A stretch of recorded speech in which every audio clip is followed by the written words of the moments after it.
கழகத்தால் வந்த பொருள் காமுறாமை பழகினும் பார்ப்பாரை தீபோல் ஒழுகல் உளவின்கண் காமுற்று வாழ்தல் இம்மூன்றும் அழகென்ப வேளாண் குடிக்கு.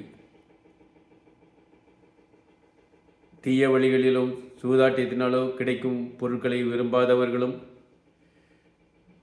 கற்றறிந்த பெரியோர்களிடம் சிறிது அச்சத்துடனும் நாணத்துடனும் பழகுபவர்களும்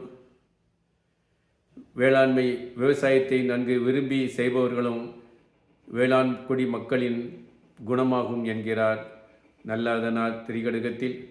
நான்மணி கடிகையில் மறையன்றி அந்தன் புலவர் முறையோடு வென்றி அறிய அரசர்கள் என்றும் வனங்கள் அணிகளன் சான்றோர்க்கு அக்தென்றி அணங்கள் வணங்கின்றி பெண்.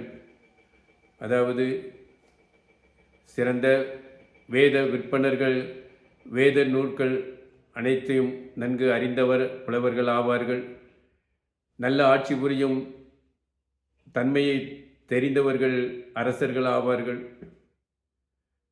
நல்ல கணவனே கண்கண்ட தெய்வம் என்று வாழ்பவர் நல்ல கற்புடைய பெண்கள் ஆவார்கள் என்கிறார் நான்மணி கடிகையில் விளம்பினாயனார்.